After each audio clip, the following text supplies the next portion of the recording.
Access granted.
Hey everybody, welcome. It's the Countdown Show. I'm Joe Goodman for Gimme Games. I'll pass it to Chris to introduce himself. He's the crazy looking one.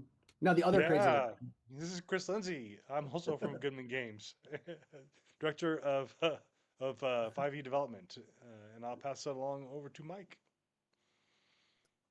That would be me, I guess. So I'm Michael Curtis from Goodman Games, Director of Product Development for Dungeon Crawl Classics, Moon Crawl Classics, X Crawl Classics, and now Pinball Crawl Classics. So all the classics you can shake a stick at and more. So joining me also currently below me on my Zoom screen is the donut aficionado himself. Matt, please introduce yourself. Donuts are us. Donut Crawl Classics. It's on its way. Is that Yes. that's it confirmed? All right, Joe just agreed. Anyway, my name is Matt. Wait, what? Huh? My name is Matt Hildebrand. I work as the art director for Goodman Games, and I have the pleasure of working with the other three weirdos on this screen right everybody. now, making cool stuff. Cool. Awesome. Making cool stuff, eating cool donuts, Yes, et cetera, true et story. cetera. Matt, are you a gluten-free donut guy or a regular donut guy? Oh no, extra gluten, please. Maple frosting and extra gluten. That's the only way to do You it. bring like a salt shaker full of gluten and you like put it on. Right. Yeah. I just want to point this stream is not streaming on the Backer Kit page. It is now. I just It is clicked the now? button, I Okay. banged the All right. sheet, and I dropped in some lettuce. Okay. Okay, yeah. All right, cool. Why are we here again? Does anybody remember? Oh, No. you tell me, man. I don't work here.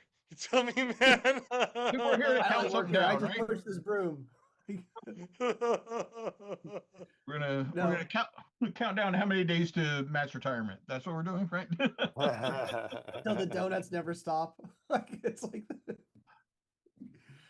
yeah, no, we're here for the final hour of our current crowdfunding, Old School Adventures in Pinball Crawl Classics. And ever since they added this overtime mode a year or two ago, these things are always even more exciting. We never really know how long they're going to last. So we might be here an hour, we might be here 2 hours, we might be here all night. Caverns of Thracia went for what, 6 hours before Bob Brinkman finally collapsed in a paroxysm of exhaustion, but that one lasted forever. Yeah. So let's talk about the project. Who wants to share? What's your favorite part? Matt, do you get any good art in, or Mike, do you see any really good words? Well, that's the good thing about that's the advantage that I have on the art side is Mike only has so many words he can pick from, and it's basically you buy a dictionary and just pick the right ones. That's how it works, right, Mike? Something like that, yeah. Yeah. Nice. But when it comes to art, it can be anything. It can be anything and everything. And yeah, totally. We have already gotten in a ton of great art. I think we're going to end up showing a few pieces off over the course of the show. We've already got some internal illustrations. We have two incredible covers, at least for OSA. And we actually have awesome covers for Pinball too, because we're using the art that was traditionally on these machines that, in some cases, how can you get better than Gorgar, right? I mean, it I is know. what it is. But we have some great maps already coming in. This project is doing very well and moving along very speedily, I believe. Yeah. I mean, I guess I knew Gorgar was popular with a lot of people. I didn't realize how many people had that emotional connection to Gorgar, which kind of came out in this campaign of so many people like eyes lighting up when they saw the art and saying, "Oh, I played that at my pizzeria or the arcade or whatever back when I was a kid." Tim Władzinski, one of the editors we work with, sent me. We posted one of the updates. He found this D&D notebook from 1982 where he had actually statted out Gorgar as a monster, and like an extra Electra, by the way. And apparently in his home campaign, Electra, like from the Daredevil comic, Electra and Gorgar were fighting and had beef, as he put it. But but it was such like and what's great is his story. It was the arcade. It was across from the Dungeon Hobby Shop in Lake Geneva, Wisconsin. So Mm. he was local and would go like shop at the D&D store run by TSR, and then would go across the street and play Gorgar at the arcade, which is I don't know. I didn't realize how many people for whom this was like such a nostalgia infused topic, not just a great pinball game, but a real part of their childhood. Mm. The older I That's- get, the more I realize the world is this big. it's like think it's this vast planet, but everything is tied together. So like Gorgar across the street, TSR, the hobby shop, and that brings Yeah. us all here today, which is to tie that further in Mhm. to Yeah. the next generation. So, Mhm. but we've done the hard work and statted up Gorgar for you. So, Electra, you're on your own. Yeah. Because Right. that'll bring the Disney lawyers down nowadays too. So we don't want to get anywhere near that. Oh, that's right. Yeah, I forgot. Yeah. I just Matt, are you reading the new Metal Hurlant relaunch from Humanoids? Yes. Yeah. Amazing. Yeah. So I got issue 2. I don't know if you heard Humanoids filed bankruptcy. I'm like so sad. Did you hear No, I this? haven't. Not at all. No. Yeah, if you don't know, Humanoids is like an amazing French comic book publisher that I knew Matt would also be reading it. They're the ones that originally published Mobius, Drouillet, all the like a lot of the great artists from the 70s and 80s, but they filed bankruptcy, which is totally disappointing. So I got to get issue 3 of Metal Hurlant because like it might be the last one. But issue number 2, I bring this up, Mike, because you mentioned It's a Small World. It has this great Mobius short story. It's a sci-fi story about this guy who crash lands on an alien planet, and he sends out his SOS beacon, and finally he's rescued, by this ship going by, and the ship sets down, and it turns out it's this guy he hates from like middle school. He's like, you. Like they get in a big fist fight, and nobody gets rescued. And it's called something like It's a Small Universe. It's a really funny strip. That would be my luck. That's why I never became an astronaut. That's Yeah, exactly. Oh, Shane says he just got Metal Hurlant number 3. Okay, Shane, yeah, I got to get it before it's gone because that might be the last issue. Um, yeah, it's so good. Even the old issues like that's the thing. No matter what, you head to the comic shop, you find an old issue of whether it's heavy metal or metal hurlant, whatever. Like pick it up. Doesn't matter. Pick it up. I mean, I guess Yeah, there's probably a few years that I would say, you could be, use discretion. But the really old stuff and then some of that new stuff is tremendous for sure. yeah, they, that's awesome. I'm sure it's probably like a rights issue, but they haven't I know like 2000 AD, like Rebellion and stuff. They're reprinting like a lot of the old stuff that should have like the old Mhm. Road Trooper or Judge Dredd or Strong Team, Strong Team AD, Strong Team AD, I think it was. Strontium Strontium dog. Dog. Woo, Strontium woo, Dog. woo. Talk to your dog. Talk to your dog. Yeah, dog. But Wait, I haven't seen any of that for like heavy metal. Like you can't, I don't think anybody's. Yeah. Well, Yeah, good call. Yeah, well, interesting. the Metal Hurlants are reprinting a lot of the really good stuff by Inky Bilal and Mobius and Drie. And they're affiliated heavy metal and Metal Hurlant, and I'm guessing that like the French division or whatever got the rights to reprint because they're the ones doing it, whereas it's the heavy metal is the US edition, which is I'm not seeing that in. But Mike, so you're saying the current issues of 2000 AD are reprinting some of the classics? I hadn't seen that. I'm sorry. What the So 2000 AD, you're saying are they reprinting some of the classics in like the current issues? Well, yes and no.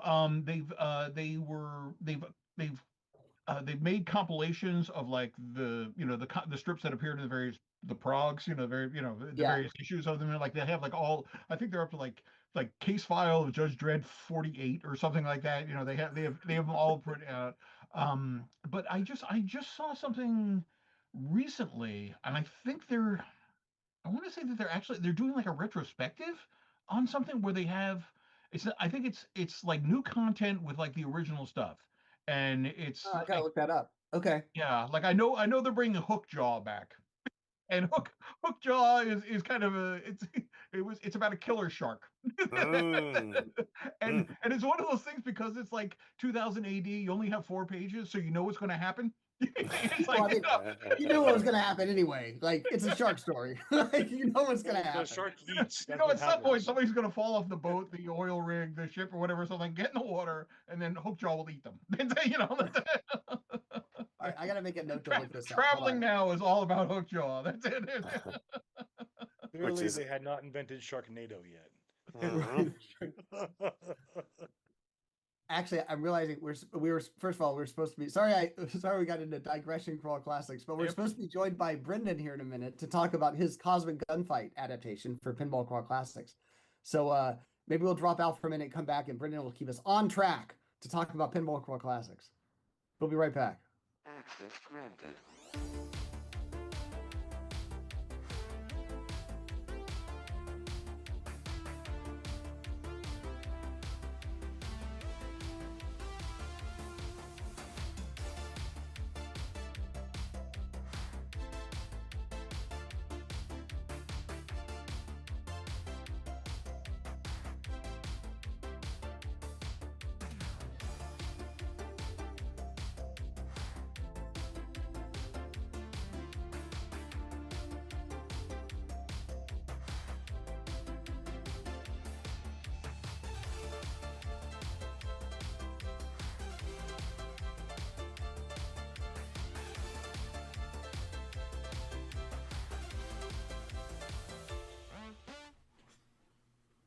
All right, we're back. Hey, Brendan, how's it going, man?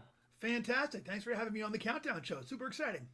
Yeah, Brendan's here to keep us all on track with his amazingly orderly judge's manner. Magistrate Brendan, they call him. Judge Brendan. Judge Brendan. I had this great story to start off with about what I cooked last night. Now, you're going to really be interested in this. I made this stew. No, I'm kidding. Yeah, man. I'm all about, like, Maui Maui and, hookjaw shark. That's the only way to do it, Yeah. But you did write Cosmic Gunfight, what was the name? The title you picked was Cosmic Gunfight and something Gulch? It's the Asteroid Cosmic Gulch. Gunfight over Asteroid Gulch, which Okay, is... this is only a Brendan could write this. Tell us all about it. It fulfills my lifelong dream of having an adventure with Gulch in the title, which is just a great and underused word, But yeah, so the idea was I really just took there wasn't much lore at all to Cosmic Gunfight. It really is just art. So it's like, how do I make it where this art can absolutely 100% happen in this adventure, So that was my whole goal. So I really had to go to some places for it, but I really enjoyed working on it. It was an absolute blast. And I hope it's the kind of thing that can be like either like a quest for your home adventure, like, you would just, you would get trying to make changes or whatever to your character or bring someone back from the dead, and your patron's like, oh, well, if you go to Asteroid Gulch and take care of this for me and deal with the Voidometer and all of his minions, then you would go and do it. But it also could be, just because of the nature of the adventure, it could be the sort of the springboard to like really adding an actual cosmic, element to your adventures. You could actually have to like, all of a sudden now you have these allies who are these horses that can fly between worlds, and who knows where they could lead you to next. Plus, if you do it right, there's a way station you can land at that could become conceivably a base of operations. So I don't know. I hope folks have a lot of fun with it. Wait, so is it set like? Tell me more. Is it set like? Did you set it? Are you like planet hopping, or was it set like on a Earth-like place, or like? You're planet hopping. So you start off on basically the traditional DCC world, Okay. and then you have to first rescue the horses, and then they take you back to Asteroid Gulch, where are spoilers okay? I feel like I'm getting into. Oh, spoil away, but it's spoil away. Mhm. But there's they have to make a pit stop at the Cosmic Truck Stop. They had to make it's exactly a pit stop at the Cosmic Truck Stop to do that, which is where both you can acquire weapons, and also see, I had to make the art happen. So this is where the adventurers can actually get Western duds. You know what I mean? So Well, like the you real can question is, can you pay for a shower with quarters by the like 5 minute increment? 'Cause that's really what the Cosmic Truck Stop is No, about. you know why? Because they only take tokens, and that was one of my aspects of the game. Is that when you get there, they only accept they deal with so many alien races, and they have no way to exchange currency. So you have to come and barter goods for tokens when you first get there. So the idea is that you get there. You have to, there's like a table you have to roll on. Like how much is a hank of rope going for this year, or a magic whatever, and then you have to roll and get that many tokens, and then tokens you can use to get that shower, get shot of whiskey or whatever. But of course, Massage chair. The best truck stops have massage chairs. oh my gosh, absolutely. But there's also danger when you get to the Cosmic Truck Stop. So As is your want. I Yeah. don't think I've ever left a Cosmic Truck Stop without getting into a fight. everyone, there's only one way. There's only one way it goes. You know what I'm saying? At the Like Cosmic Truck Stop. 9-0 for fights. at Squabble Cosmic up. Truck Stops, You know what I'm saying? So yeah.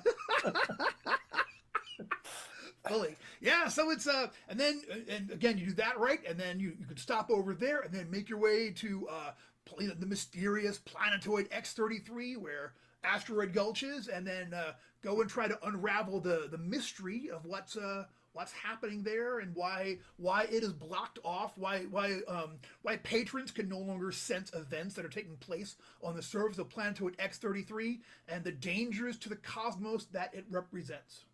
Ton of fun. So the real question is, what's the difference between a ravine, a canyon, and a gulch? A I think that's gulch what the people want to know. Gulch is a dry. It is there's no water in it. It's formed by water, but there's no longer any water in it.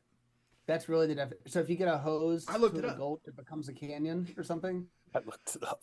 I mean, I think you have to have a pretty good bit of water. I mean, you can't just have a pop stand. You have to actually have a proper flow. You look it up at like Gulchipedia. Where does one look this up? It's so funny. Yes, I had to. I'm a subscriber to Gulchipedia.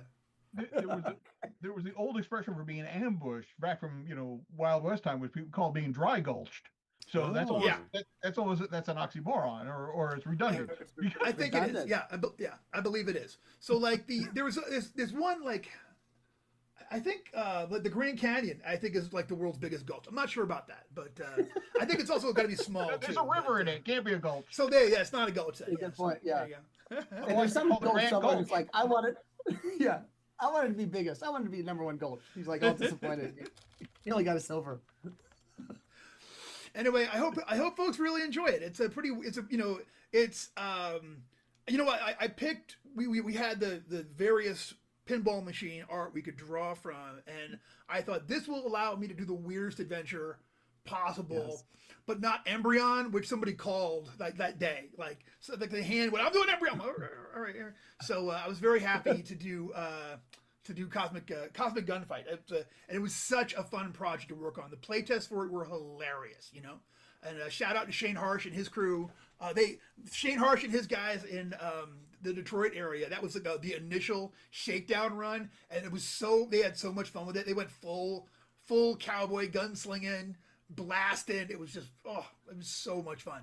I don't know. I was really happy about it. Really happy about it. And I hope all y'all out there really enjoy it. And like I said, it can either be a side quest on your campaign that will allow them to perform some kind of cool thing, or this could be the way to launch your. If you ever wanted to have them visit other planets, this could be how it happens. So I hope folks try it out. I love how, like, of the 5, we got to adapt 5 different pinball machines, right? And there's, like you said, there's no lore, right? The only lore that exists is what's in the art. And there's the playfield, which usually has like a plot line to it, way things move. And then the backglass, which is usually just a cool image without a lot of plot. And just the fact that the backglass for Cosmic Gunfight is space horses with like android dudes shooting laser guns, flying through space. The bubble. Like, it's the air, but it's the bubble over the hat that I worked in. That has to happen. You know what I mean? So everything about it is just so out there, in so many good ways. Yeah, absolutely. The one downside may be that if your players go through it going forward, they will have blaster rifles and weapons that they will definitely tear your dungeons up with. So that's on you as a GM though to deal with those as those issues come up. That is a feature, not a bug, my friend. Yeah.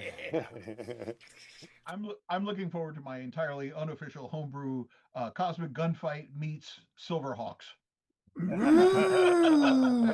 Nice. I mean, you got everything right there, right? Gosh, I haven't thought about Silverhawks in forever, man. Oh, and then you throw in Battle Beyond the Stars. You get Battle Beyond the Yeah, and what was it? Star Blazers, was that the other one? Star Blazers is the anime. That's amazing anime. Battleship Yamamoto is the I just got for Christmas or something. Somebody got me no, it's Christmas. Yeah, I got the DVD collection. Although it's like all those things, they're great in your memory. Then you watch it and you're like, this doesn't stand up. So I made it mostly through the first episode. I was like, this is a little different than my memory, Yeah, so. Gotcha. Oh yeah, I wasn't talking about Battle of the Planets. I was talking about Battle Beyond the Stars, which was a remake of the Magnificent Seven in space, done by Roger Corman. So it's terrible. Yeah, it's not. It is not at all good. I'll tell you what. I don't want. I almost went for a digression there, but I'm going to hold off and not do it. See, I'm following the rules this time. But yeah, most definitely.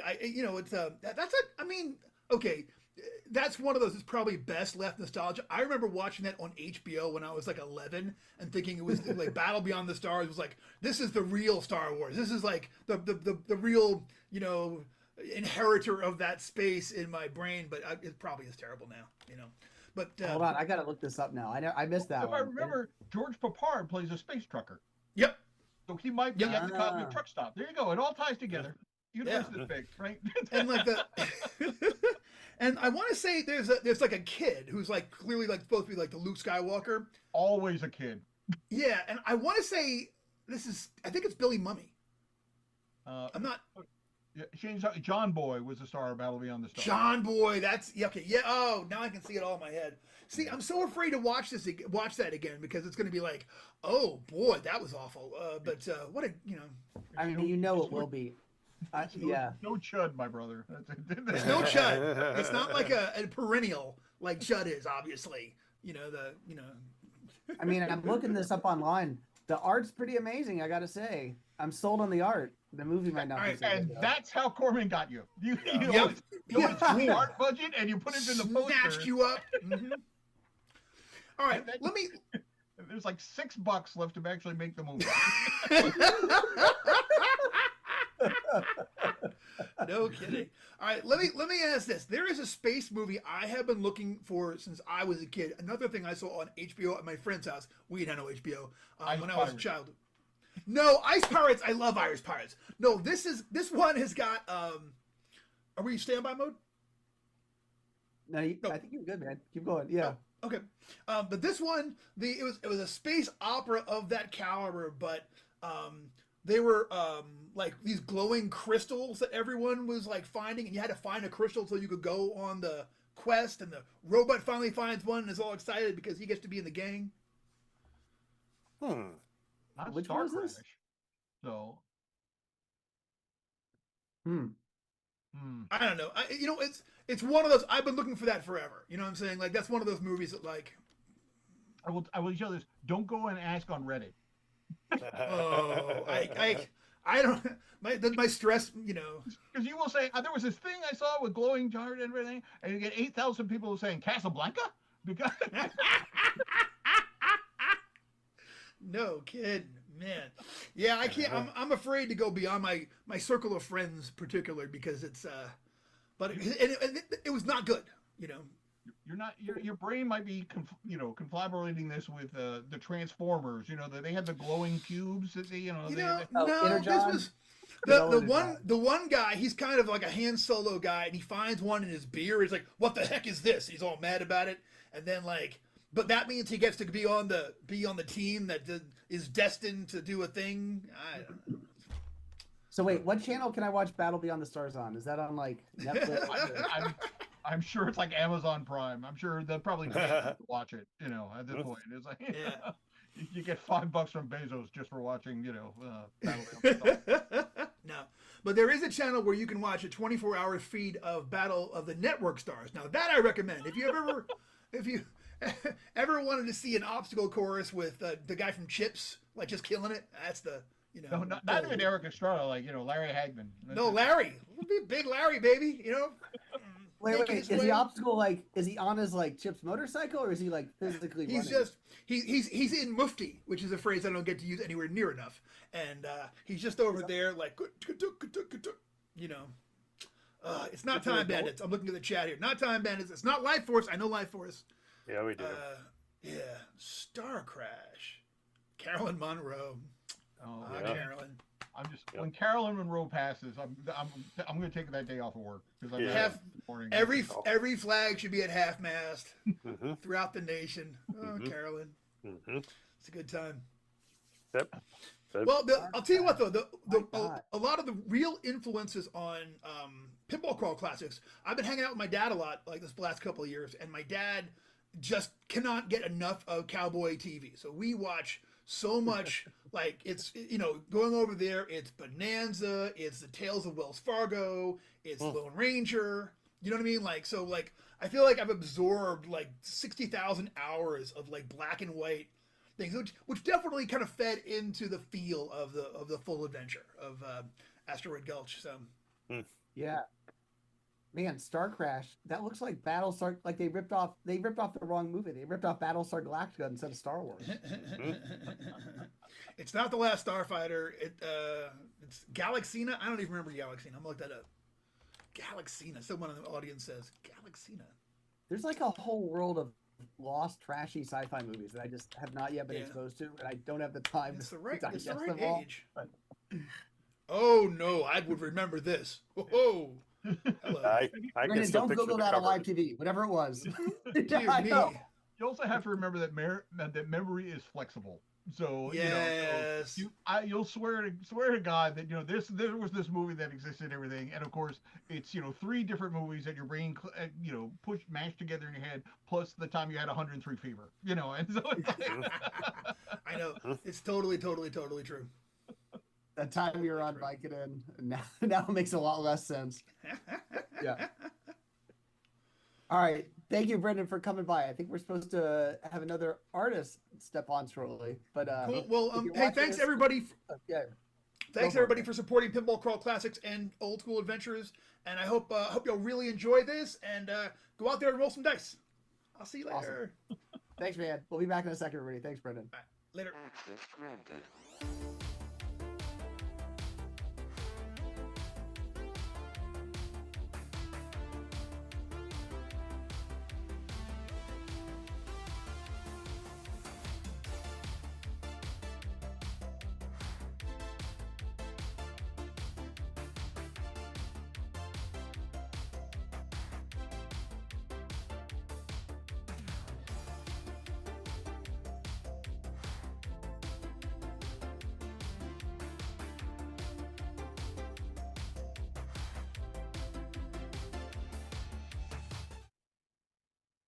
Hey, everybody. We're back, and we have Stefan Pogue with us. How's it going, Stefan? Going good. I'm actually at work right now. Hmm. I was can going to knock say, off it looks the like football. you're drawing while the teacher is speaking. Are you going to get us all in trouble, Stefan? Well, no. I didn't know this was school.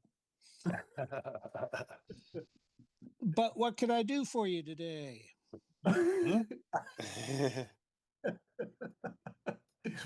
What are you drawing? You want to? Can you like angle it to show us, or does it not work? Well, I mean, Oh, that's pretty cool. Mm. it's something for the spoiler alert. It's for 5e. Mm. All right, we won't tell anybody. Don't worry. That's a Is that secret. for old school adventures, or I can't remember? Matt, what did we send Stefan lately? This Uh, is for old school adventures. Mhm. Yes. Right. And that looks awesome. Yeah. Oh no! Wait, no. I think it's for Castle White Rock. I'm sorry. Uh, it's a mystery to me. Yeah. I can't. I don't know anything about that. Show up somewhere. But I do know that Stefan, specifically for Old School Adventures, you've done some amazing art that we want to show off, and also some amazing maps that we want to feature while you're on. And I guess maybe let's start with the pièce de résistance, that Town of Tales map that you did that everyone fell in love with. Oh yeah. If we That bump was that awesome. bump that up on the screen, I mean, tell us about that. I think that I'll intro you a little bit. Like, I think we asked for something kind of mundane, and you over delivered. I think you kind of ended up sending in something that probably is going to be used as a handout by judges or DMs to show their players and say, here's the map, here's the whole town, where do you want to go? Each time they kind of go back to this town as an base of operations, Mm-hmm. they want to investigate this little building, or what's over here on the left, et cetera, et cetera. But you Yeah, and tell us about we just it is a mining town it. where there are just these huge piles of rubble throughout the town, and it's built in sort of a little cleft-like valley with ruins, and so there's lots of stuff in there that people can um, sort of play around with. One of the things I liked was that I think everybody back in the day used the map of Hamlet Right. for every fantasy village that they needed. They needed a map of a village, and so you'd say, oh, this has got it all, a blacksmith and a church and everything else. So I thought, well, let's try and make it like that, but maybe a little more decorative rather than the straight down, top down. So we have sort of three-dimensional views of buildings and statues and all that good stuff. Yeah. And I think you mentioned one little. I'm not going to tell anyone what it is, but there is one little Easter egg in the margins of this illustration that you called out to me as one of the few. Well, I'm not even going to say. There's Dude, you there's. can't, Matt. You can't leave it at that. You I can't. sure I can. No, I totally can. That's Now one I'm of the gonna like things. study the image. Jesus All right. Christ. One of the things I love about Stefan's work is there's always something. There's a little hidden thing here, and there's a little emotion going on there, and a little bit of a story. All right, I'm gonna go look it up. Hold on. I'm gonna zoom in real close and find the secret. You're not gonna find it, Joe. You just wait. I got 10 minutes left on this stream to find it. Hold on. You guys keep going. Talk amongst yourselves. I will. Do you want me to tell you? No, give me like 10 minutes to find it. Okay. It is pretty subtle. And it's probably going to end up getting cropped out. That could be true. I'm going to guess that Could be true. when you print it, it will be a victim of the border. I put it too close to the edge. So you knew what you were doing. You were teasing us all along. No, it was like the last thing I drew. Yep. And I will say that Stefan and I have an ongoing joke in a few illustrations, kind of like some of the Bizarro, the little additions to the Bizarro cartoons. I don't know if anyone's a Bizarro fan, but at some point Stefan did a hot dog on like a wiener on a stick. Yes. And I think maybe a frog demon was holding the wiener at the first point. Yes. Oh, I've seen this. Where did I? Yeah, I feel like I saw this illustration somewhere. It totally did. Might have been the first Tome of Adventure, if I'm not mistaken. I believe that is correct. And Yeah. there have been other sausages in the drawings, you know, because Right, right. I come from a sausage based culture. So, Stephanie, you included an Easter egg in the border of the art, which is most likely going to get cropped out in the final thing. This is the most cunning plan to sell the original I've ever come across. It's like, if you want to see this, you have to buy the original. Yes. Mhm, And mhm. I start doing that with my manuscripts. I'll stand it up and I'll write on the back of the page. yes. Well, so I'm studying the art on my other monitor here. Now I'm wondering, is the version I have cropped? Like, does it have the full bleed? So I would, you know, it might be cheated of my Easter egg or not. Mhm, Well, that I can't tell you. mhm, mhm. Unknown. Yeah. Well, should we I look mean, at? no, Should no, we no, look? no, no, no, no, no, no, no. All This is right. important. So I see the little like stork looking thing. We were Well, But there going to you have go. over There it is. that's the Easter egg? That's Yeah. not even a good Easter egg. Well, that's a matter Um, of opinion, first of all. well, I will point out to you, Joe, that putting an animal on a map assumes that that animal is just going to stay in the same place. I mean, by the time we publish it, he might have like walked off to the left, you mean? Right. I think within 30 seconds after I drew it, he probably Mhm. flew away or something. But I do like the idea of each time the party comes back, a judge addresses, you know, that same bird is still in the same place, and you know That he's got a same new bird is still quest for there. you. Yeah. Yeah, I know. Well, maybe it's a lawn flamingo just sort of planted out there.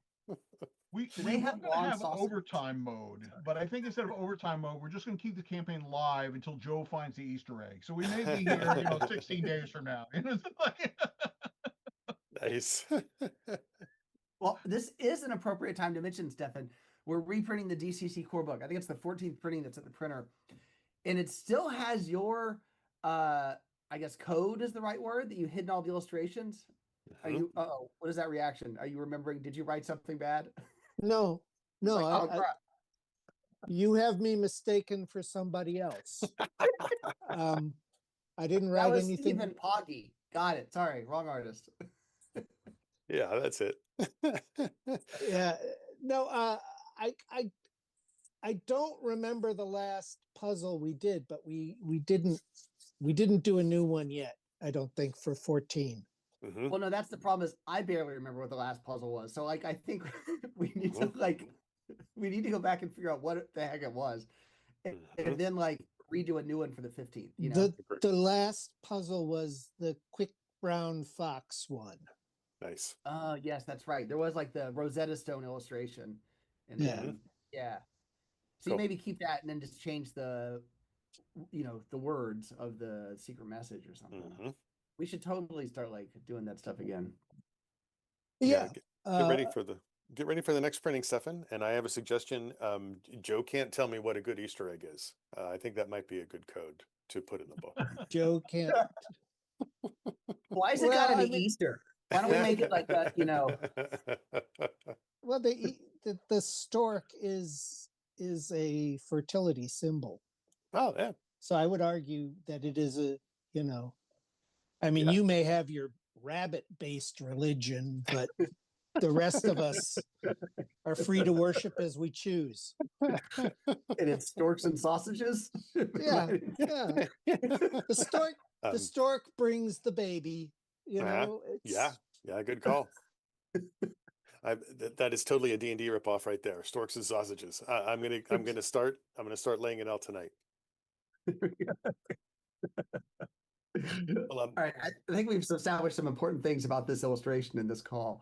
true story. Mhm. I guess I'm ready to move on now. I had to find the Easter egg. Well, should we look at a couple dungeon maps before a great idea. we let Stefan go? I mean, I think that's part of this thing too. Is there's 4 or 5 adventures inside Old School Adventures inside the book itself, and some of them are above ground, some of them are below ground. When you're below ground, you need a good dungeon map. And Stefan is a guy we rely on to come up with good dungeon maps and with interesting illumination and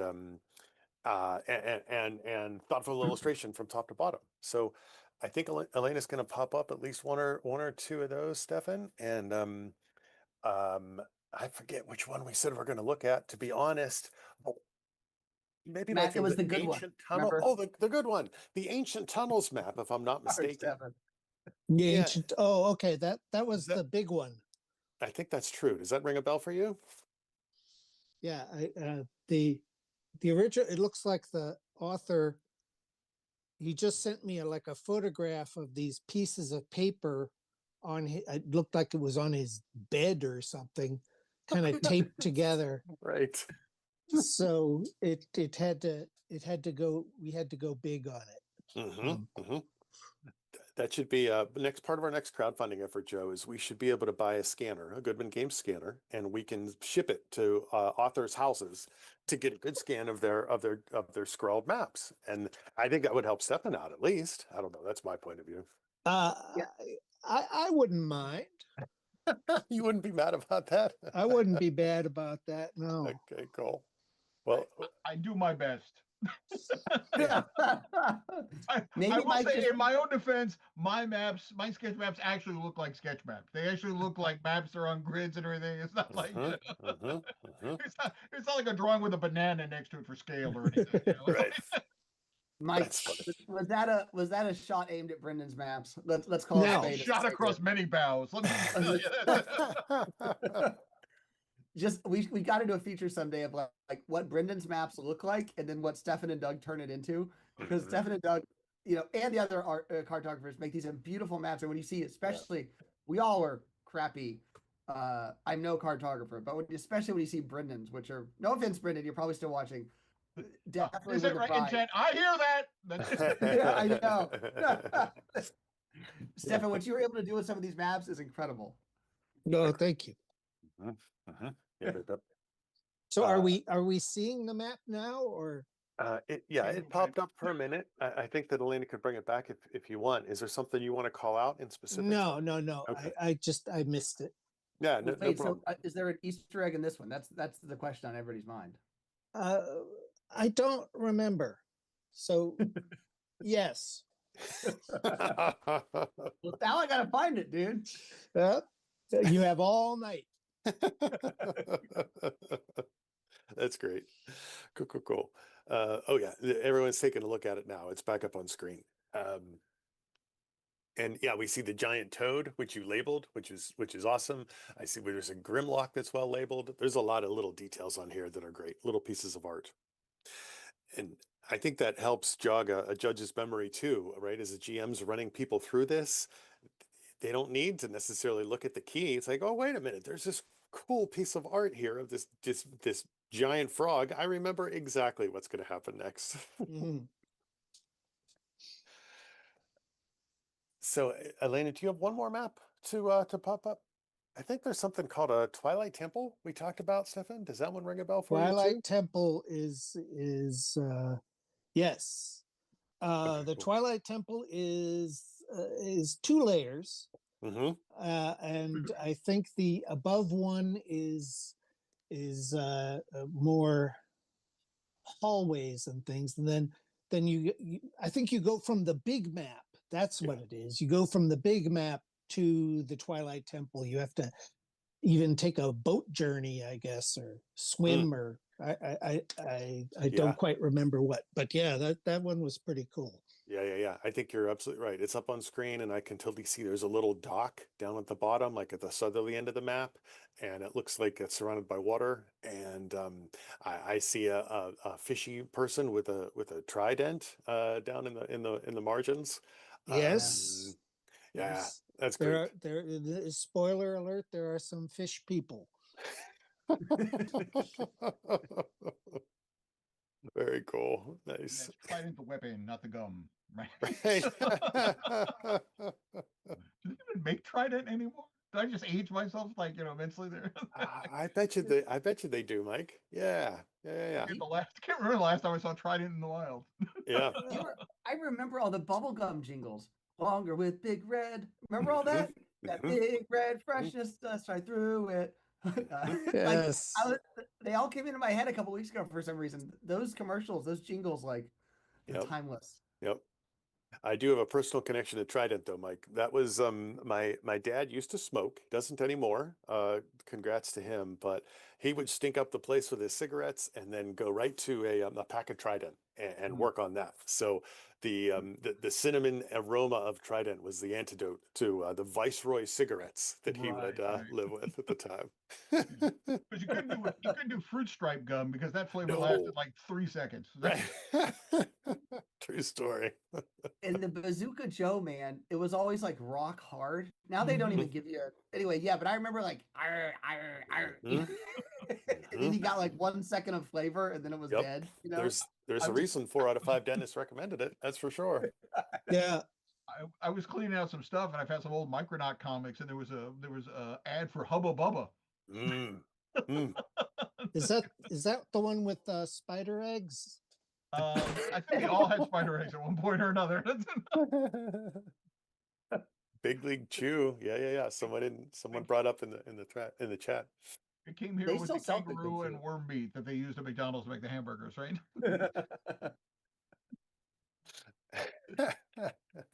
That's Wait, great. so as a reminder, I think we still have Will McCausland waiting in the chat too, so we got to bring him on too.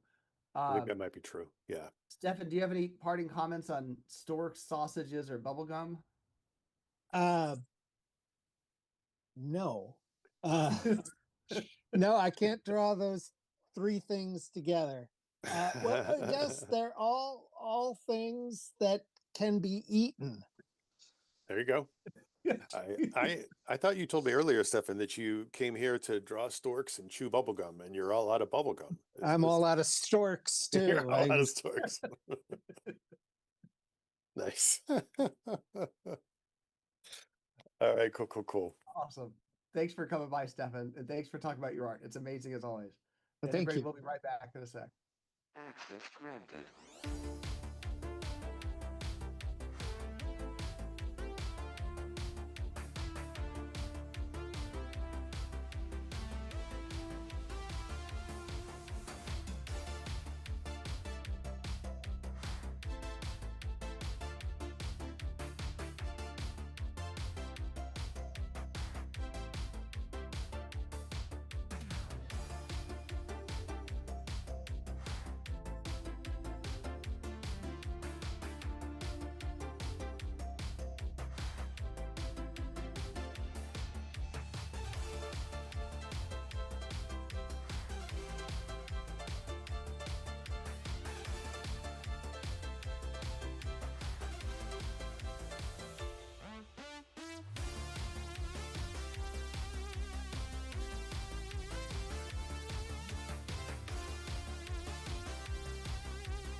Hey everybody, we're back. We got Chris Lindsay back with us, and of course Matt and Will McCausland. How's it going, Will? Very Good. well. Going great. How are you guys doing? Good. I've been watching the show over on YouTube, listening to all that Nice. talk about sausages and all that. Very funny stuff. Nothing inappropriate there at all. No. It's a food, Chris. What are you talking about? It's a delicious Eastern European food. Inside my head, there is a 13-year-old still giggling. I feel outnumbered now. All these Pacific time zone folks are outnumbering me. We're coming to Oh. get you, Matt. Yeah. So what's going out up north, Will? What's the temperature outside? It's just freezing. It's about the warmest winter I ever remember. Is that right? That's great. Bizarre. It's all on the other side of the Rockies here. Ah, Getting hammered. gotcha. We'll get it yet, though. We'll get it, though. Well, we brought you here because you've been doing some amazing artwork for us, including, I think there's at least one graphic we're going to show that is from Old School Adventures, the same adventure that Stefan was just here showing some work from. But what are you working on? Can you say what you're working on today? I'm not even sure. I was wondering about that. You guys were talking about spoilers and stuff. Yeah. A bunch of little. Just say it. Just say tiny- it. Like, yeah, just it's cool. I'll show one. I'll show one if I can. All right. Always a lighting issue with these things. Let's see what you can do here. Where is it? Can you see that? Oh, Oh, yeah. That looks might like be some kind of spoilers. a flying creature. Yeah, we got lots of those around here. I wonder if we're doing a book on dragons. Did we tell anybody that, or is that still a secret? I can't tell. I don't even know. I don't know. even Yeah. I do have the original of the cover that you guys are using for backgrounds and stuff here. And I Oh, spent the yeah. morning. I spent the morning looking for the sketch for this thing. I think, wait, where is the sketch pencil drawing? I've started penciling the art right under and painting right over it so I can get the scale right. Let's see. Really? Nice. And I usually pencil it, and so Matt, I just sent you photographs of my so it's done on illustration board. Yeah. Cool. Of course, you tape the back before you paint so that you don't get this warping. Mhm. Yeah. Which makes Oh, a wait. huge difference. So you sent Matt some photos of like the process and so on. Yeah, there would be pencil drawings.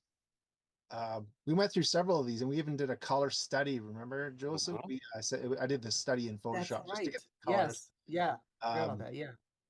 which was good fun. It was a bit. I was Yeah. like, this is a bit sloppy. I could do this in watercolor, but it was quicker in Photoshop. But Yeah. and I see this cover everywhere now on Instagram and for this Mhm. Kickstarter. Hey, that's my stuff. It is very, very popular with folks who are following this campaign for sure. It's you did a wonderful job on it. Oh, thanks. This one isn't up for sale yet, but I have been selling a ton of the covers I've been doing for you guys Oh, lately. great. Like Nice. it's been great. Yeah, getting those US dollars, eh? For those of you who don't know, Will lives in Canada and is one of the few artists I know who goes camping all the time and does. I remember so many times, Will, you're like, "Yeah, we're out camping. It's 4 degrees, and here I am. Here's my sketch, and I've been drawing by the campfire." You know, like, Mhm. yeah, True story. Yeah, we had snow camping last year in June. In the winter, now we're not getting it. So we wake up in the morning, 2 mornings in a row. There's the dog's water's frozen and the snow all over the tables. wow. Wow.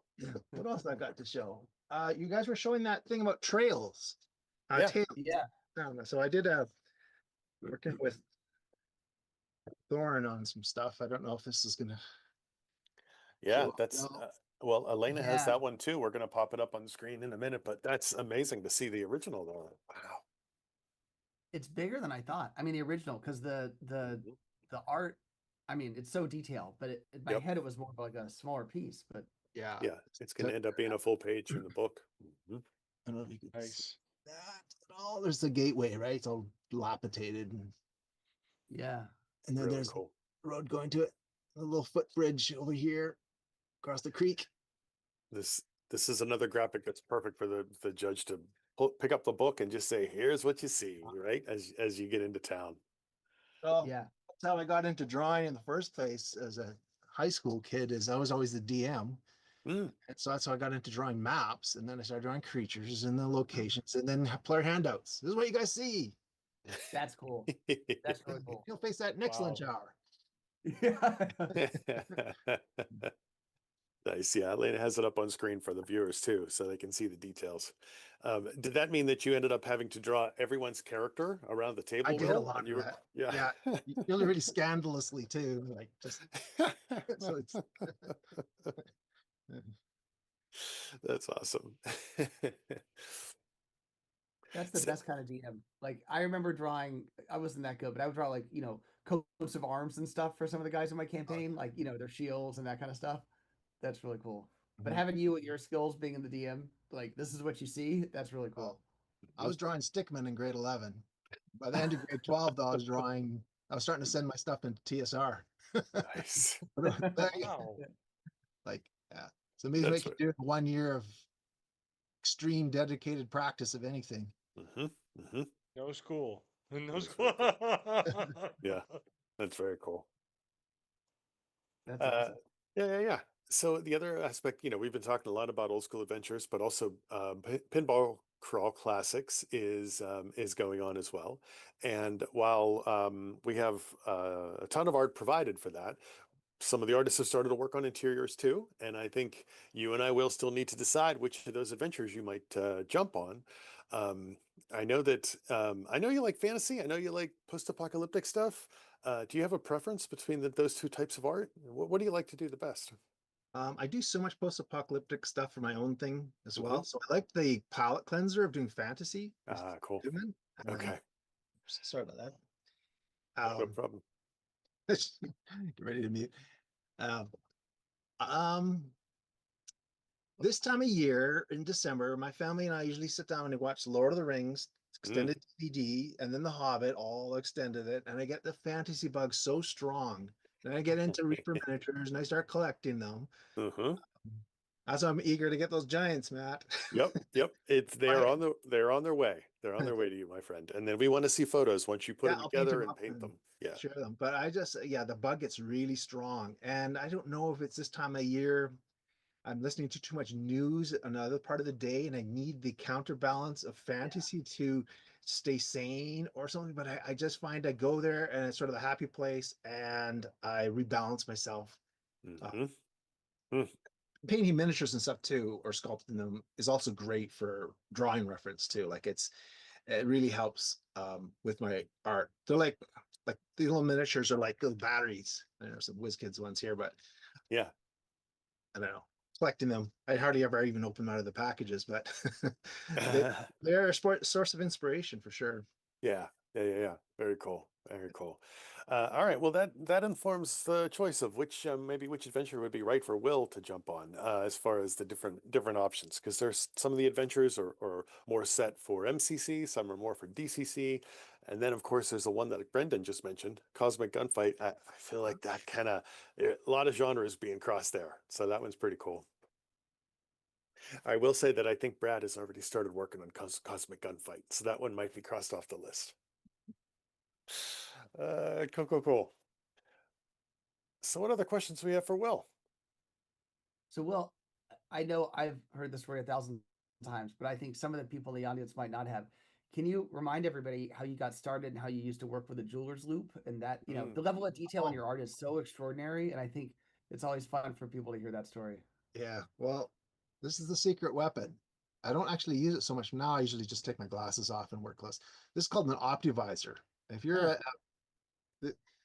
this one's probably 30 years old. You started jewelry, like lapidary, which is gem carving, anything to do with setting gems into stones and shaping cabochons. And but this is the kind of stuff you use if you're using your 005 pen. You're really tight. Get these in different powers, but it'll save your eyes. And for a miniature painter, you got to have one of these too. I think they're about $70 on Amazon. So if you're getting older and you're having issues seeing the fine print, the 6-point print that's on like the ingredients of something, so you need. What to say about that? How does that affect drawing? So my cousin and I, who's the gem carver, we would go to life drawing classes and spend about half of our time drawing before we'd ever carve into a $5,000 tourmaline or sapphire or anything. So you can get some big crystals and stuff, stones. So it's been one of those things with the carpenter's things, measure twice, cut once. But this is like measure 20 times, cut once, that kind of stuff, right? Yeah, you don't want to be the guy to mess up that like $5,000 gemstone. Yeah. Well, some stones are right when you get them out of the earth somewhere. There's inclusions and grit and not materials that aren't desired. So you got to have your design carve through that. So you extract the stuff you wanted to extract anyway, as opposed to taking out carats of value out of a stone. Wow. So you'd have to have your design based on your material. Like working on an illustration board, it's all one big flat plane. But when you're working on 3-dimensional as a reductive, like extracting material, you have to plan the design out around what you're going to take away. Wow. I think that's a good call, Joe. I have a few of Will's originals, and I was always surprised by how small they are, right? The amount of detail that you can fit in such a small place. Very cool. Very cool. Kind This of stuff is mind-boggling. huge. This stuff's huge compared to working on a gem that's this big. Right, right. Yeah, that's funny. Yeah, like you draw at a tiny scale and you have detail at a tiny scale, and it's everybody draws differently, you know. But like it's even just looking at Chris, like the backdrop behind Chris, the amount of detail in that image is just incredible. I Yeah. did work really large for a time. I was a landscape painter, Hmm. doing fine art for many years. That's how I made my living. I did portraits and big, huge paintings that were like 8 feet long, Mm. two canvas diptychs, I think they're called. Like, and there's two big canvases. So I Sure, did, sure. Yeah. yeah, and yeah, did quite well with that. Then I got burnt out. I just got so brokenhearted every time I sold one of the originals. Uh-huh. That's interesting. Yeah, I just couldn't do another painting of our local mountain. We get sold off and end up in a corporate office somewhere for 4 people to ever see. That's funny. At least with publishing books, like doing book covers and like this sort of stuff. I mean, this is the first cover we did, Joseph, way back. Yeah, Tip with the Dragon Colt. I That's still- so this cool. You have one- it right there. Yeah, this one's original. I never sell. I just love that whole project. I did that. Got me to do tons of the inks that were inside, and that's still some of my favorite stuff. Some of that's early stuff too for me. But the thing about selling the originals of published art is you have the books after the covers of them. Like, Yeah. you can actually visit it again, and you know, Yeah. not just for because for sentimentality, but for reference, right? So you Mhm. know what you did before. It's not like that landscape where you have to like change your dentist every 6 months so you can go find your art in the office building. Yeah. Like, Is that what are some of the other decisions? What informs the decision on whether or not to sell something for you, Will? Is it really just the time period? Like you got to hold on to it for a while and then you can let it go? I think it's volume too. Like, you have so many, and Yeah. the studio walls are tighter and tighter in here. Yeah. Gotcha. Because Gotcha. especially when you get your author copies of something, I'll get one that's DCC and one that's 5e. And it's got the same cover, but it's different. I usually just keep the DCC one. Mhm. It's just the shelves are groaning. Will, I it's don't so know. funny you say that. There's one artist who I won't name who told me he was like, just stop sending me my copies because he was like, I have too much stuff. You know? Uh-huh. Send me the PDF. Yeah, exactly. Right, right. Yeah, That's funny. yeah. I don't know what determines if I sell it or not. I mean, I'd rather sell something at a lower price to a hardcore fan Yeah. of Yeah. something, knowing that it's going to, like, I got a couple of people who are collecting DCC art. I know it's all going to one, and sometimes they'll send me a photograph of it framed on their Wow. wall. I'm like, hey, that's my cool. other stuff too. You know, like they're collecting it, and that's a thrill actually to know that there's little galleries because, as Joseph, you know, where we are in Kamloops, we have a problem with forest fires all around us. Like, one year I had to move all my studio art to my in-laws' place on the other side of the city because we had a fire evacuation alert, right? Wow. I had to, you know, decide what to take, you know, and so I shipped it all there. Then they got it. There was another fire broke out at their end of the city land, and they had an evacuation. I had my stuff sort of in limbo, like all these boxes of all my original art. Like, for 25 years of art, I've been working with you, you know, like, Wow. it's a lot. And so I've decided to sell just about everything except for maybe 30 pieces, like 15 inks and 15 color, to keep, because sooner or later something could happen. I might never have existed as an artist if it's all sitting here in boxes. I want it sold, and I want it across the world, not just North America, but across the world. Yeah. So that I existed. That's the advantage of working in original media. It's not just a digital file that's going to be gone in 100 years. It's, you know, I'm working on using all archival materials, acid-free, forward, light good for fast you. paint, everything, right? Because I want this to be around 500 years from now. Yeah. Yeah. I mean, Very cool. so that's one reason that I decided I just need to sell it, and space is another reason. Nice. It's hard though. Like, when I have this order for an original to sell, I have it. I put the original out on my drawing table for the whole day. It's almost like a mourning. It's like, you know, being kept in, when you have someone, a famous person that left in state, someone who Right. walks by, but I get to visit it for one more day before I send it off. And it's really hard going to the post office with that thing and Wow. sending it off.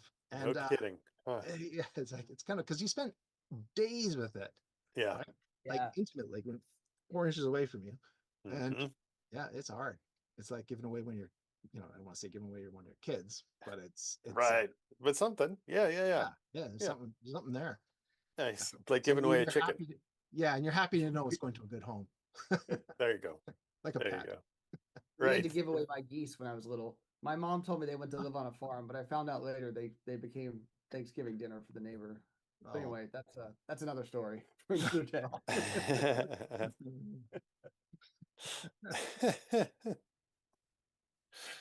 All right. Cool. So, Will, we're gonna bring Mike back on in a sec. Technically, we were already in overtime mode. We kind of forgot to Yeah. announce the moment, but we're 8 minutes past the hour, so we got to start giving out some magic items and stuff. That was the plan. Yeah, we do. Yeah. Will, you have any parting comments or words of wisdom or insightful artistic commentary you want to share? If Okay, if how you long had do to, I have? right, if you had to pick between a sausage and a stork, what would you go with, Will? For a holy symbol? Yes. My cleric? Yeah. Beware my stork. I don't know. Hitting some goblin with a stuffed stork's beak. You take him out. 1d4 damage, right? All right, cool. All I've had Well, is coffee today. I'm just well, shot. Too much that's coffee. totally fine. That leaves the holy order of sausage to me. So I am down. I am down. Donuts and sausage, man. There's like something there. That's all you need. We're halfway to a religion. I could live forever. Why? I need that and Why? the jar of peanut butter in Joe's trunk, and that's all I need to survive. Just to be, and this actually, Will, this is a good trick. Do you do that? A jar of peanut butter. Yeah. Full rations? Well, yeah, remember that story? It was like 5 years ago. Chris, it was up near where you live. The guy was like driving across the pass with his family, and his car went off the road, and he wound up in this snowstorm and blah blah blah. And he wound up like burning his car's tires for heat to survive. And I think they found him, but like the whole family almost died because they like got snowed on and nobody could find them by the side of the road. But I remember reading this story that was like some guy was like, if only he'd had a jar of peanut butter in his trunk. Because there's like so much, it's so nutrient rich. You can feed like a family of 4 off like one jumbo peanut butter jar for like 8 days or something. Yeah. So now I never drive anywhere without a huge jar of peanut butter in my trunk. So if I ever go off the road with my family into a gulch, we're going to be living on peanut butter and we'll be fine. Call back to the beginning of the show. Yeah, that's great. You just All wait, right. Chris. One of these days, it'll save your life. You'll be driving with me to Indiana. You'll be, thank God we had that peanut butter, Joe, because you took that left turn. Yep. Going into the gulch. The local news will be interviewing you, and you'll hold up the empty jar and say, "Thank gosh, thank the sausage gods for Joe Goodman." That's all you. Or for what do you, Jiffy? I guess whatever the brand of for Joe Jif. Goodman. Jif. Yeah. Yeah, totally Jif. Yeah, it'll be a jar of peanut butter and a pair of sneakers. That's all there is.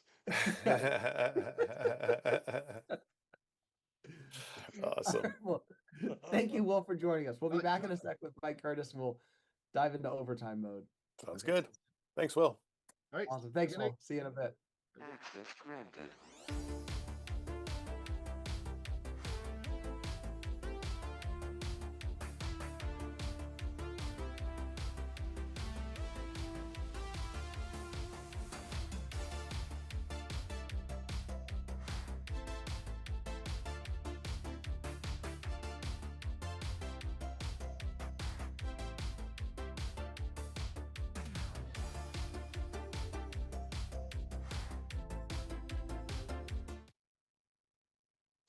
All right. We have cast transmute Will to Mike, and here he is. I was out putting extra crunchy peanut butter on my wheels because I heard this like snow tires, get better traction. So, That's I great. think of course, you got to now use seagulls are the stripping the rubber off of my cars right now. Actually, the secret for that is kitty litter, strangely enough. So Yeah. So, For traction for your car, you mean, or for surviving? For traction for your car.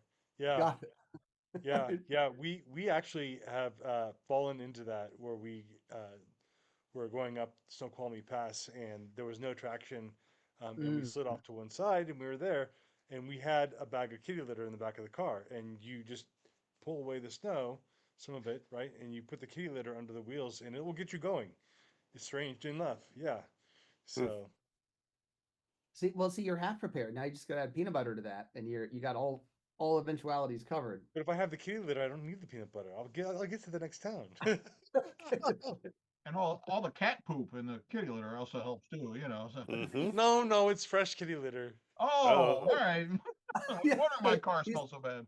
That's No, yeah, He's this like is going to the a neighbor's house and like, this is a trick that my wife brought down from Alaska, and so now during the winter, if there's ever a threat of snow, she will buy an extra bag of kitty litter and just throw it in the back of the car Hmm.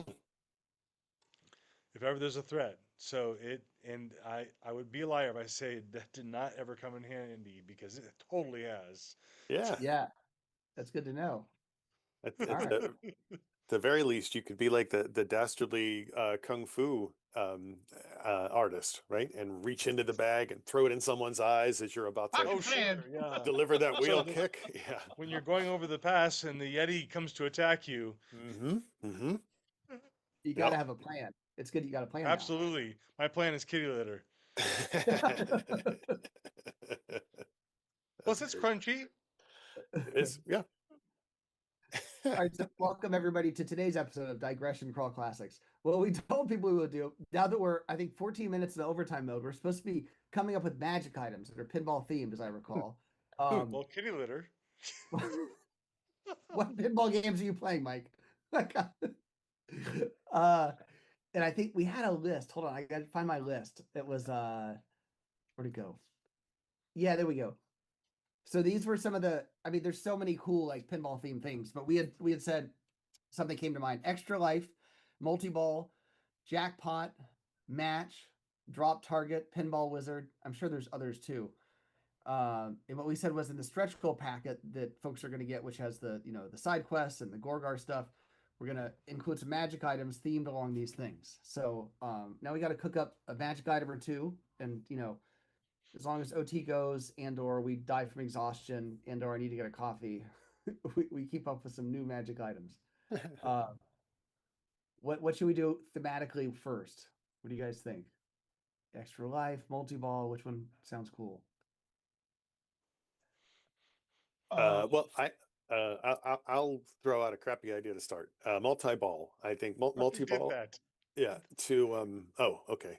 To get us started, because when I think of a handy magic item, like it's at least.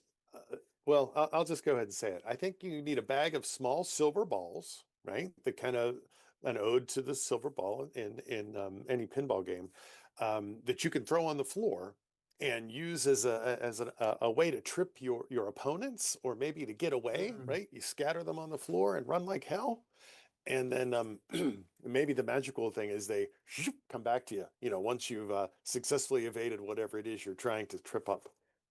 Yeah. Wait, and two quick PSAs. First, if you're watching this, the ways to extend overtime mode, I'm going on memory. I believe you can share on social using the button inside Backer Kit. I think you click share it or something like that.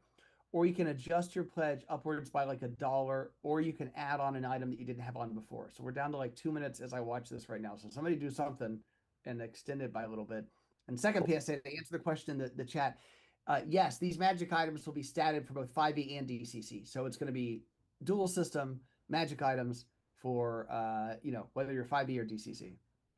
So Matt, back to you.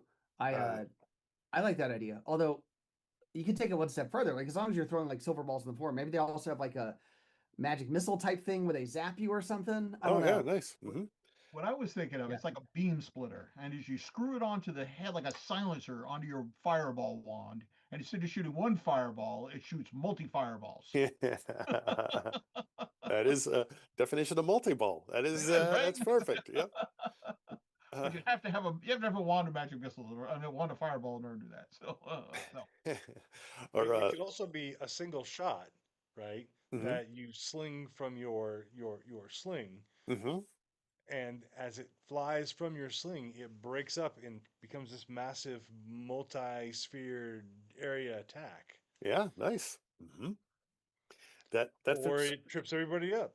right.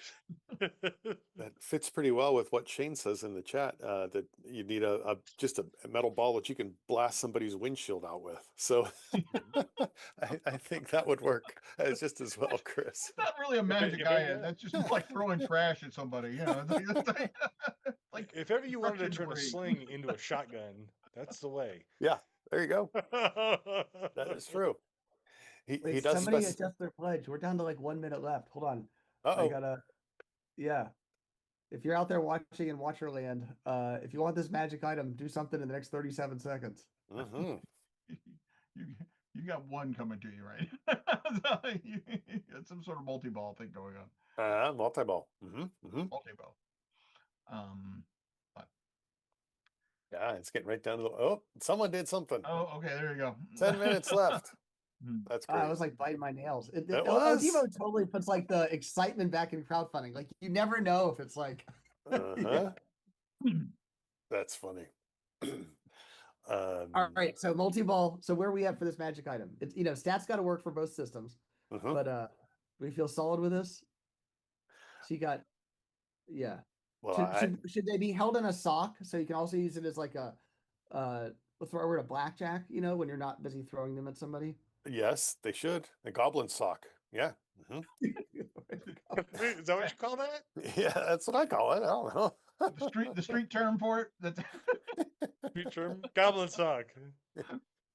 That was my nickname in high school, Chris. But that's another story. And now you're the I king mean, of I think a sausage. goblin sock, it's got to have like holes in it. Like it's not going to hold the balls. It's got to be Oh, more yeah. like Good I call. don't know, what's Yeah, like a probably lawful true. good creature that has nice clean socks that are all stitched up.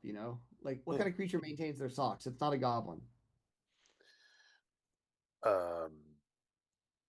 Some sort of like, was it Azamar? Weren't they like the You could, yeah, or or like if gold dragons wore socks, I'm sure they'd be well stitched, and well maintained.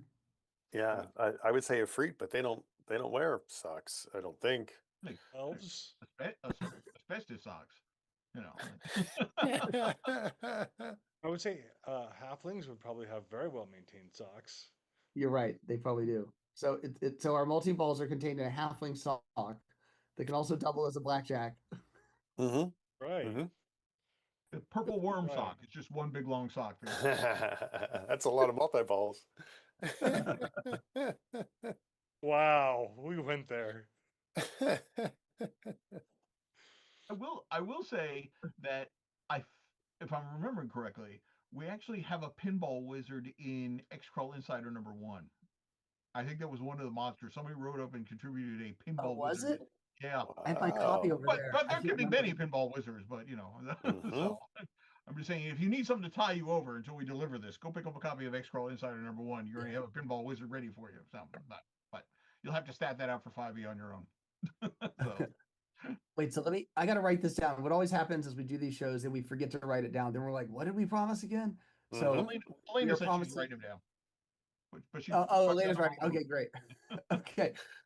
No, so we're giving away a new magic item for 5e and DCC that is based on multi-ball. And Matt, I think you were the originator of this concept, so you should write down the basic ideas or something. Am I taking the blame or taking the credit? That's the question. Yes. Yes. I'll write this down for 5e. How was that different? Was that different? All right, so what's the next idea? We gotta I'm picturing a giant coin that you have to find the slot in the multiverse to put it into. And then at that point, so this image, you're just rolling this giant quarter across the desert trying to find the ancient ruin, which just has insert quarter, insert token here. And if you just push that in there, you can reset the world or something, That's That reminds me, remember Ready Player One? I love that book. And the Yeah. movie's pretty different from the book, but also amazing. But remember the what's the guy's name? The automaton gives the kid the Yeah. quarter, which is like the extra life quarter. Yeah. Mhm. Extra life Yeah. quarter is awesome. So There you a go. Yeah. coin, a magic Yeah. coin, right? Mike, you reminded me of the one item that they always put in the Batcave when they have that back view, Right. the giant penny. Giant penny, which is from, oh God, I used to remember it. Somebody's going to jump in the chat, but Okay. I remember the name of the bad guy too. It's not the Wait, Red there was a Hood, right? bad guy associated with the giant penny? Yes. I didn't even remember that. Well, I before. mean, Batman just doesn't have giant change. Well, it doesn't anymore because we don't have pennies. So Right. they confiscated his penny. They brought it back to the mint. They melted it down, and True story. True story. All right. Someone Wait, which suggesting yeah. suggesting Two-Face. I'm not sure if that's That's who I thought of too, No. actually. So I must have read that issue like a long time ago and it's stuck back there somewhere. Why does Oh, why does Batman have a giant penny? Yeah. It is, Ask Claude. Claude it knows. is from his encounter with the Penny Plunderer. That's There it is. Joe Coyne. Penny plunderer. Joe Coyne, the penny plunderer. Come And on. like he only sold giant pennies? Like that's weird. He tried to crush him with it, but Batman defeated him and took the giant coin as a memento. This was a simpler time back in the Silver Age. According to the DCC database, Uh-huh. the Penny Plunderer was obsessed with pennies, and in the exhibition, there was a giant-sized penny, which was the plunderer's target, along with the first 1-cent stamp in history. Mm. Oh, Wow. Okay. What's this? This wasn't the Frank Miller years of No. Batman. This was No. here. This was not Brubaker. This was not Rucka. This was not Frank Miller. This was some guy who moved on to the next job drawing Minnie Mouse and then was on like the Donald Duck line right after that, you know? The Penny Plunderer is Howard the Duck. the Penny Plunderer is the DC version of Turner D Century from Marvel Comics. Turner. Turner Wow. D Century. Okay. Yeah. Turner D Century. Nice. Oh my dear lord. Of course, now there's probably like the NFT, the NFT plunderer is like Goes and steals your NFTs. So our next for our next mechanic for a magic item, we have this list we're working off, but somebody in the chat just suggested tilt, which I do kind of like. And I know, remember when we were brainstorming this at one point, I think it was Brendan's idea. He had this idea of a tilt mechanic that would like kind of reset the board. So essentially, all magical effects will be neutralized and restored to 0, something like that. There is Brendan wrote that up it's in one of the dice tubes. If Brendan's still around, he might be able to remind me which one. But Mark Bruner's Gorgar mechanic has something similar. There is a tilt mechanic where you can try to basically it basically allows you to roll all the dice in the dice chain. But there's a possibility that if you screw that up, you create a tilt effect, which which causes stuff. Not good stuff too. So I remember it off the top of my head, but no, I remember that because Mark was describing. He's like, you literally pick up like all 14 dice and like roll them all at once. What if you literally had to tilt like wherever they were, right? Like physically. So you use the tilt thing and it like changes gravity by 90 degrees. Oh, like a gravitational tilt as opposed to a reset mechanic. Exactly. Interesting. Exactly. Or maybe it does both. Maybe it cancels, Sure. Special or magical effects within 20 feet or 40 yards or whatever. We start and then to also fight like back over there. on the wall or like whatever. Yeah. That's right. Mm-hmm. There can be a magic item. It's a button, and when you push the button, Elena shows up and tries to fix whatever needs to get fixed, even if she's not necessarily qualified for it. She doesn't have to be qualified. She's got the brains and she knows how to read a manual. I'm sure when she joined Goodman Games, pinball fixer upper was not as part of the job description, but So for those who don't know this story, it was Gen Con 2023, and I think I had just signed this pinball license, maybe or 6 months earlier or whatever.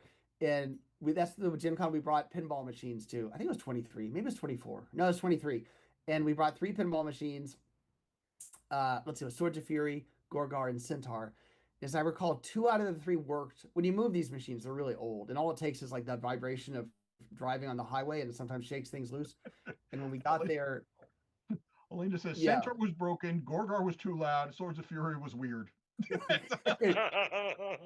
Swords of Fury is still weird, but it's a great game. Gorgar, yeah, some of them are loud. By the way, in my local pinball spot, they turned the sound off of Bride of Pinbot, which is like one of my favorite games. It was so overbearingly loud. They just installed it, and then like I was playing, and nobody could talk in the cafe because it was, and it says things like, I won't repeat it. It says things that are completely inappropriate. So it's like the machine is like, Thanks. by modern standards, shouting out, "Make me a woman," you know, and like as I'm playing throughout the cafe. Wow. So instead of like turning it down, they turned it off entirely. That's so not now offensive at all. no, now it makes no sound at all. Real bummer. But yeah, in Gen Con 2023, Elena proved she has technical skills like no other. Because if I remember correctly, Elena, I think it was Gorgar, where like it didn't work, but we had the instruction manual, and it's just like 512 like diode. I don't even know what the word is. Electrical thingies that are like plugged into each other, and there's like all these maps of how they connect. And I was like, Elena, can you figure this out? And she did. You did. Mhm. So we Yeah. do have a pinball wizard among us. Then. Mm. You're right. Good point. We need to stat up Elena, the pinball wizard. That's right. What level is she? 20th. Oh, damn. That's the All right. 5e version, of course. All right, I'm taking notes. We got Elena, the pinball wizard. One of her special powers is she can fix the Gorgar machine. She can fix any contraption. That's it. And There you dismantle go. any Yes. contraption. So there's a giant Yes. disc. So you want to press this button in the Tomb of Horrors because Elena will come down and she'll turn off the giant, insert, insert Must hand have expertise with finger Seer of tools. Annihilation mouth, or so. Yes. All right, so we got 3 things. We got the multi-ball. Matt's idea, the multi-ball, I don't know, launcher, whatever, held in a goblin sock. I gotta write that part down. Held in a goblin sock Yeah, or I a think we. halfling sock. Yeah. Halfling shots, yeah. But I feel like we need a sidebar and like the difference between monster socks. And Chris for those agrees. of you watching at home, this is just the brainstorming process. So this is not guaranteed that the final Magic Item we have will resemble anything whatsoever. Because once Not comfortable with the word process, but yeah, brainstorming is happening. as Hemingway said, right drunk, edit sober, right? We're at the right drunk portion right now. That's it. And then we got Elena the pinball wizard, and then we have the tilt.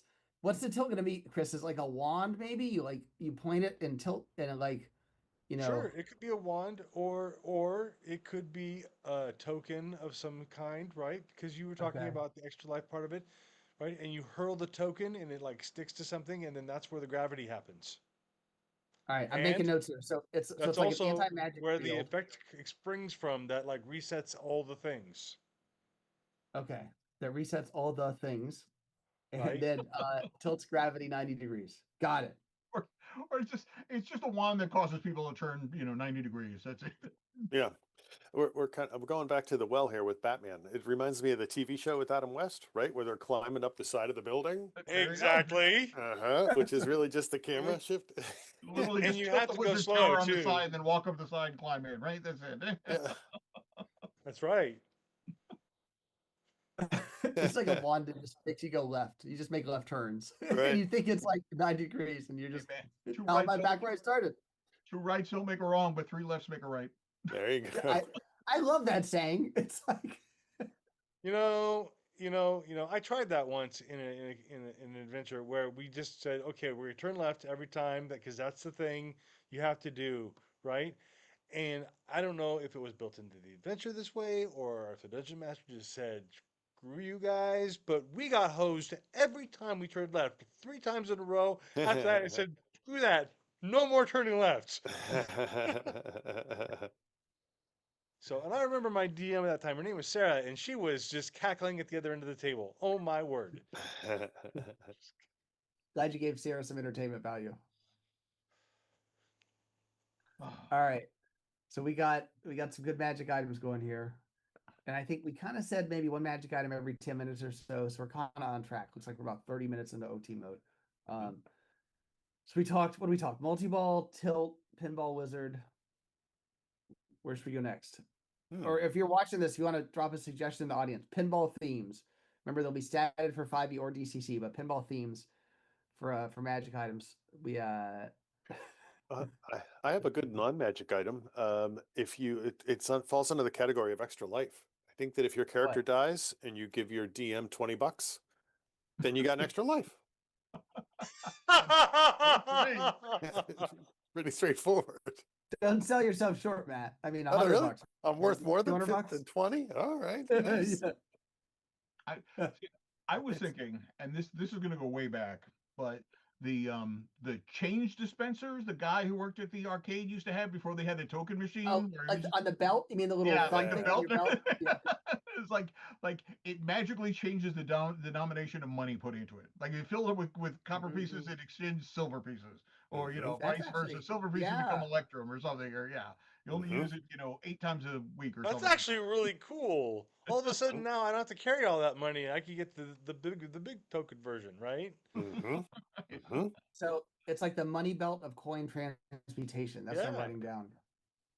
And I feel like I still remember one of my first Gen Cons were Crazy Igor. You guys remember Crazy Igor? I remember the Chris, stories. did you know Crazy Igor? Okay. He was out of New York. I remember Crazy Igor. Yeah, he had a game store. So Mike, did you ever visit a store? I only knew him from like but mail I order, knew he maybe? was out of New York. Yeah. He was like a distributor. He looked crazy. He was a cool dude, but he looked kind of crazy. But he had a booth at Gen Con. This is, I think, my first Gen Con, and it didn't occur to me to bring change or a credit card reader. And that was the days of like the clackers for the readers, clack, clack, clack, clack. And there was like carbon copy. Oh my gosh, it's old school. Yeah. And I didn't have any way to run credit cards. And I was like, what do I do? And he was like directly behind me, behind the drape. Like, and he was just super nice. He was like way more experienced than me. And he's like, I got you covered, kid. So he had a wrist calculator, like Dick Tracy, but it was like one of those like Terry wristband things. And I think he had like taped a calculator to it. And so I'd be like, Crazy Igor, could you charge my $20? And he knew the tax rate and like the credit card companies like cut like 2.6% plus 25 cents per item or whatever. And so he'd go, and then he'd be like, that'll be $27.19. And so then he'd like get the belt clacker and go clack, clack, clack, clack, clack, clack, clack, clack, clack. And he'd give me of the $27.19, I got $25.12 once the credit card company got their cut and whatever. And he'd like hand through the drape, like hand me my money, and the card. It was great. Oh my god. Yes. That's Oh, great. Shane, did I tell you that story before? Ah, damn it. That's I'm somebody repeating my that likes stories. math a lot. Ryan Spellman says Crazy Igor's up in Rochester. That's why I didn't see it. That's that's a bit of a trip from where I am. So Is he still around? Somebody told me he was still selling on eBay. possibly, but I remember the last Gen Con he was at was probably 8 years ago or something like that. Oh, you know what? Actually, of course, it's on Google. He closed down in 2012 due to health issues. Yeah, apparently went to various things for a while after that. But yes, his store shut down in 2012. Man. Crazy Igor's. You're right. Rochester, New York. The sign says Crazy Igor's in big letters on the store. That's pretty funny. Wow. So wait, that had to do with the magic item. Oh, I think we established that we're gonna have a money belt of coin transmutation, which is called something like Crazy Igor's Magic Money Belt or something like that. Magic Money Belt. There we go. Cool. All right. Here's another awful idea. This is kind of along the lines of like a wizard lock, right? If you need to make sure that no one can get out of a room, you cast for to be named spell that creates 2 magical flippers right along the door frame, and that way when all the orcs try to run away, now they can't bang bang bang bang, keep them back in the room. I was just saying like like miniature magical flip, like the camera, you put him down in the hallway and you hide behind the corner and as they're Uh-huh. running down that boom, That's great too. Yeah, I like it. So wizard flipper, is that a spell? Oh, Wizard Flipper. Wizard Mm. flippers. I love that show. That was with the spell casting dolphin, right? That's Right. Or was it a seal? Or or is it one of those shows where they clean out the storage spaces, try to find magic items? Wizard Flipper? Oh my god. Oh wait, no, it would be a wizard lair cleanup show. Like a Another house. freaking elemental in a jar. What are we gonna do with this one? Yeah, right. Like, Yep. yeah. Or we're gonna clean out this wizard lair and resell it. So we gotta call in the Wizard Flippers. Yes. All right, I like it. That's pretty good. What else you got, Matt? Hmm. You need some more bad ideas? I can help.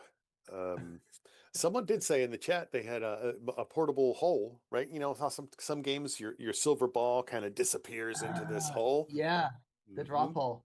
Actually, Mhm. Adam's Family has a great mechanic like that, or the little anyway. Speaking of pinball games, but yes, Yeah. many games have that. But Adam's Family has a good one in particular. Yeah. Mm-hmm. Oh. Turbo Boost. Oh. That has a ring to it. A spell lock. What is like how to lock the ball and it comes out later? Like you can cast like 4 spells and it goes like in this lock state and everything. And then all of a sudden you can let them all go at the same time. So you have like, you cast ahead of time and then you're fighting off the big bad guy and you just throw spell lock and then big voices, spell lock, spell lock, spell lock. And then just suddenly fireballs and lightning bolts and grease and everything. There you go. That's it. I like that spellwalk because that's actually like a cool.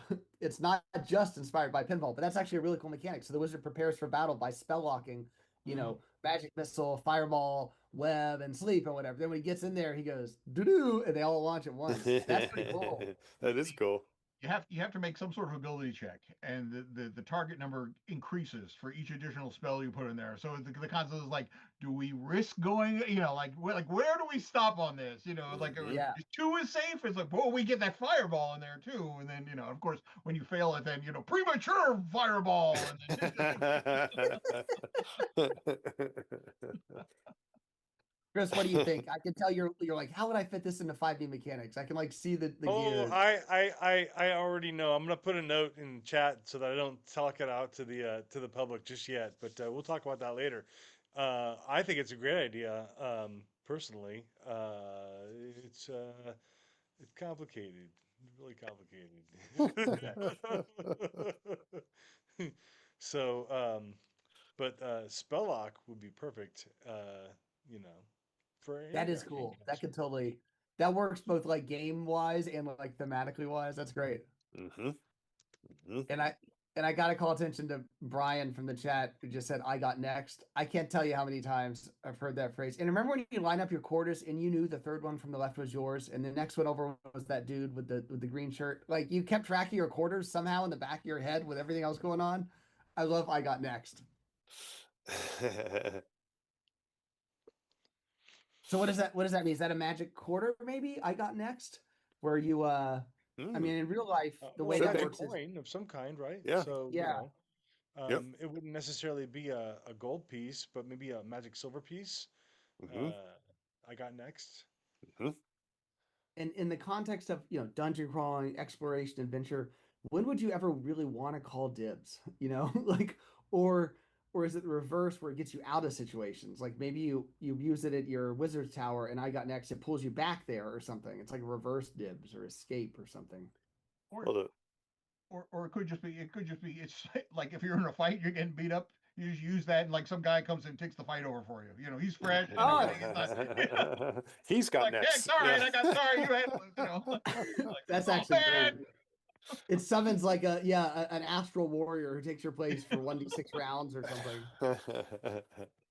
That or I'm just saying, I got next. You have like a flag or something. You throw the flag and you immediately change your position in the initiative order from wherever you were to there, and you got next. That's cool. Mm-hmm. Yeah. or something that modifies it. I'm taking a notes here, or something that modifies it. Yeah, that's cool. Are you guys reading the current Knights That Are Dinner Table strip? Mm-mm. Dude, I love Knights. So, by the way, if you're out there, support Knights at the Dinner Table, Kinzer and Company. They got hit by the Diamond Comics thing, as did many of us. So go buy something from their site. They're awesome guys. And actually, we haven't announced it. Jolly Blackburn, creator of Knights at the Dinner Table, is going to be a guest at our upcoming Dungeon Con in May. So if you're going to be in the Fort Wayne area in May, come to Dungeon Con and hang out with Jolly. He's a great guy. But the current plot line for the last couple issues, they it's a long story as to how they got there, but basically the Hard Eight Enterprises created this mechanic where you could dial like an 800 number, and you would randomly be assigned to like the equivalent of like me, Mike, Chris or Matt, like one of their staff, and then their actual character would teleport into your game as an NPC and fight alongside you, and then teleport back out.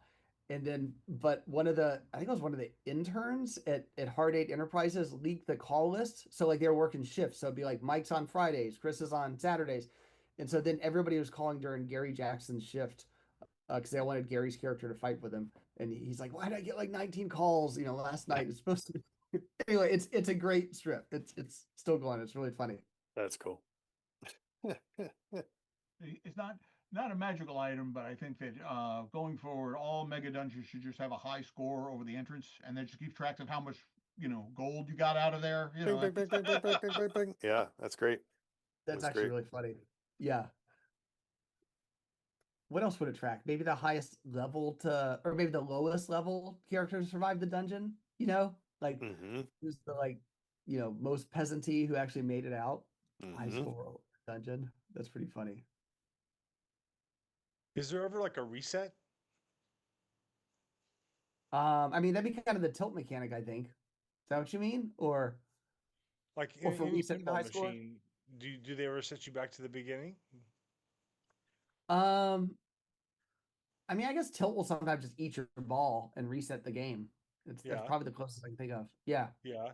Well, because then you it's maybe you have an item of some kind that allows you to you get to a certain point in the day and you realize that things are not going to go the way you want them to go, and so you use the item, tick it off, and you immediately start back at the end of your last long rest.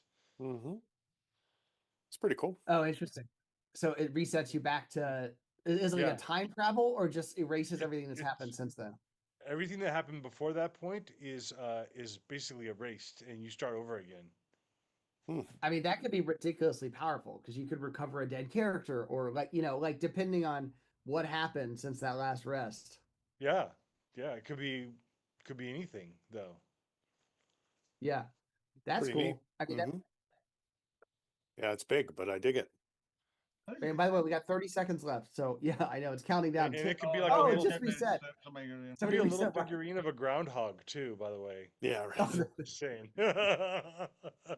That's pretty funny. What were those? I'm blanking on the name. The magical figurines that you could and it would become full size. Oh, yeah. But it's a groundhog instead. Yeah. All the Mhm. groundhog does is send you back to the beginning of the day. Yeah. All right, hold on. I gotta write that one down. I mean, that's kind of sort of pinball theme, but we'll call it groundhog reset mechanic. Back to last. You said back to the last long rest. Back to the last. All right, we got some good ideas here. What else did we cover? We covered the jackpot match. We haven't covered match. It's funny, the Terminator machine where I play a lot, the match is like pretty generous. I feel like I get like 1 out of 10 games for free. Whereas I played on some machines where I've like literally never seen the match come. It's rigged. Like I've never seen the match come true. Whereas this one, pretty often I get it. So in pinball, just brainstorming matches where your score is like 9,212, and then it puts random numbers up there, and if one of them is 12 and matches, usually the last two of your score, then you get a free game. Yeah. Well, that could be sort of like Mike's idea, where each door of the dungeon has a number above it, and that's how many coins you need to come back with to match, and you get some kind of a that's funny. bonus. Yeah. If you walk out with that exact count, Right. right. Yeah. That actually feels like an X-Crawl dungeon. Mike, I think you got an X-Crawl dungeon there. Might be true. Might be true. Either that or it's a when your hit points exactly match the hit points of the thing you're fighting, something occurs. Oh, that's really cool. Either item for item. or creature for creature, or like the party. Yeah, maybe if the whole party sums to 25 and like the ogre has 25 or whatever, that's The party That's literally stabbing one another, trying to get to match. That's Yeah. too many hit points, Earl. Use the dagger, You've not only the got sword. 3 hit dice. Right. Come on, we gotta get you down there. that's like funny. That's really funny. Maybe it's a spell where you cast it and like when you hit the same level, it like siphons their hit points and heals you or something. I don't know, something like that. I don't know. Wouldn't be a spell. We're not doing bonus spells. We're doing bonus magic item. Oh, sorry. I didn't read the agenda. We'll save spells for Pinball Call Classics 2. Okay. But Joe, that could be on a scroll. Ah, A there you unique go. scroll. There you Yeah. go. Yeah. Another one.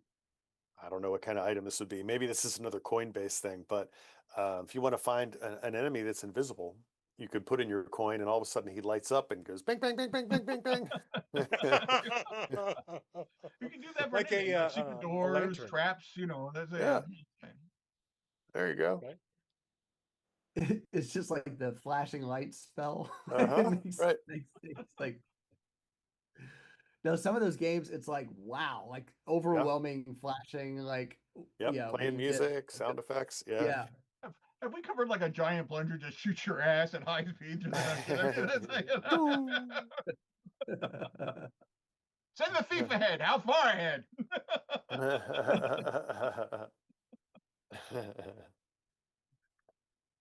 That's great. All right, what about drop targets?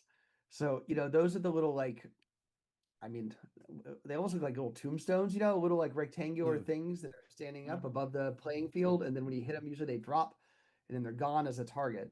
And like in Centaur, if you spell it's orbs, I think ORBS, and I think you have to hit them in order, like the O, the R, the B, and the S. It's actually pretty hard.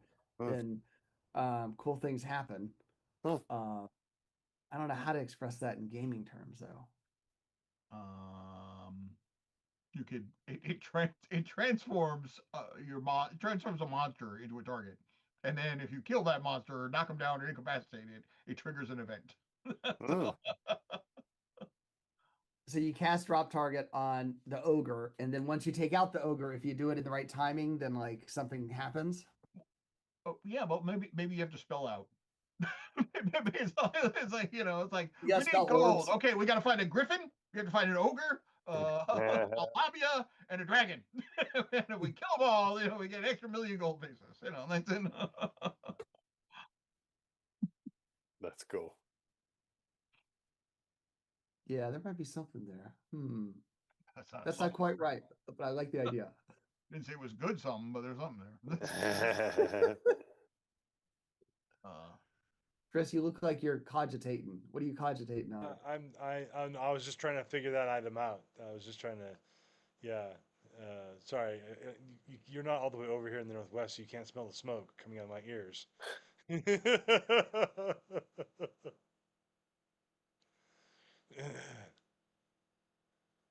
Oh, skill shot too. That's another one. Yeah, skill shot seems like a natural, but it has to be a specific target of some kind. It's like a called shot. Yeah, I mean, my favorite one, actually, Bride of Pinball. I've been playing that too much lately. But if normally when you get a game, you want to pull the plunger back all the way and send the ball flying. On Bride of Pinball, the scores for how far your ball goes, it's like I think it's like 50K, 75K, 100K, 200K, 25K. So if you do the full power, you actually get the lowest amount of points. Sure. So you have to pull the plunger to like 75% strength to get the 200. It's actually really hard. It's like overshooting it when you play skee ball. Yeah, exactly. Yes, exactly. So how do we get an element of that in the spell, which is like you don't necessarily want to roll sixes on your dice. You want to roll fives instead or something like that, and if you do it right. Yeah. Maybe that's a spell modifier. Like it applies to another spell. So your fireball, instead of rolling 66, like the fives count as, exploding dice. You roll it again or something like that. It's more like a or you get a die to roll that and then once you rolled it, you get to choose whether you add or subtract from the previous number. Interesting. So that dot you rolled a 6, you got a In order to 3. finesse it into that right exact spot that you want it, whatever it happens Yeah, to be. interesting. Skill shot. So it becomes, and then you can, that's your limit, +3 or -3. Or maybe it's anywhere in that range. You can add between +3 and -3. So you have a 6-point range to Yeah. then, if it's a random table, that can be really helpful. I mean, usually Well, I people mean, just want a bigger number, it but wouldn't even necessarily be +3 or -3. It would be like, say, you roll a D8 or a D6, right? Or I guess if yeah, you're talking crazy DCC dice, you could roll a D3 or a D5, and it could be +5 or -5, right? interesting. Hold on. And so this would be a skill shot, and this would be a well, sorry, what would the magic item be? Would it be a potion? Would it be a,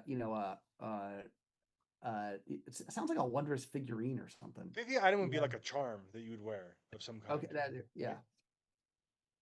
Skill shot charm. Hold on. Yeah. So you roll a die, and then that becomes the range. Like a little token or a totem that you have around your neck on a necklace or something, you know. Yeah.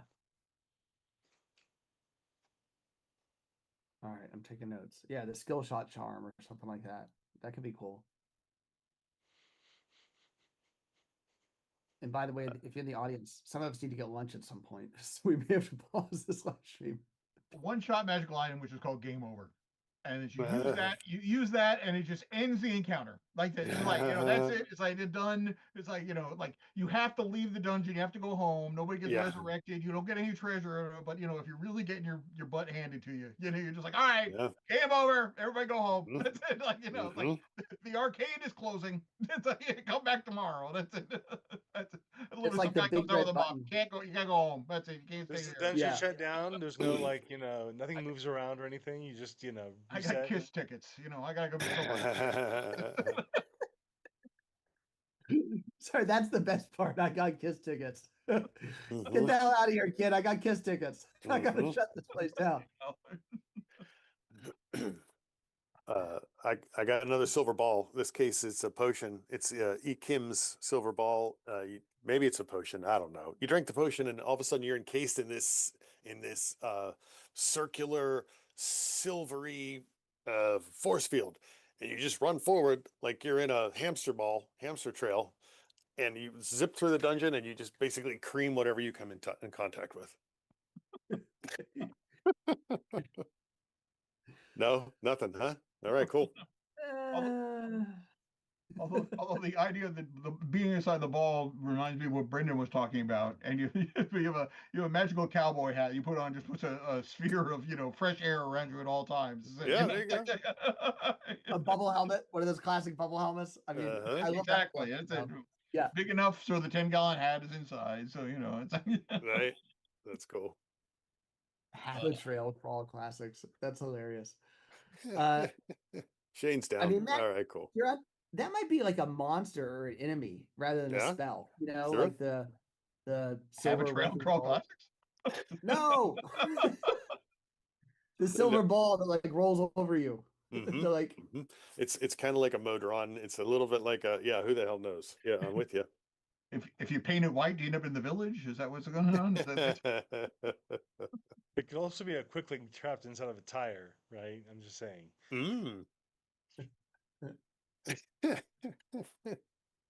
It's like that trap in Indiana Jones. Remember the original where it's basically a giant round boulder that rolls down on them. Yeah, and occasionally into audiences. That's only. What if the boulder were sentient and it chases you? What are those called? There is that sentient boulder creature in what monster manual was that? One of those D&D monster manuals. I can't even keep track anymore. It had like these sentient boulder creatures. Chris, did you write that one? No. Boulder creatures. You talking like the Gallop Dur or something from the Monster 2? Yes, something like that. They're little great recall, Mike. Hold on, now I gotta like Google it. That sounds right. Gallop Dur. Tim Wojcicki called it too. Nerds. Monster Manual 2. Proudly so. There you Okay, go. now that was nerdy. The fact that he knew the monster manual that it came from. That's what we makes him should, a great editor. yeah, we There should it is. hire him Yeah, as an editor. Gallagher. Yeah. There we go. There we go. Durr. And the Gallop Dur has been in every edition of the game at this point. Mm. There we go. That's a quality monster. Okay. It's a persistent monster, that's for sure. Yes. Wait, somebody had a good comment in the chat, which is if you back Old School Adventures and don't care about pinball, is this going to be useful for you? We're standing these Yes. all up for 5e, so it'll still have relevance. Even if you're not a pinball fan, you might be like, "What's this whole tilt multi-ball thing?" But it'll still be a 5e. The actual things that we come up with for this will totally be relevant for 5e. Yeah. Your mileage may vary, however. Depending on whether you know what a Gallagher is and or know what pinball options exist. Yes. Yeah.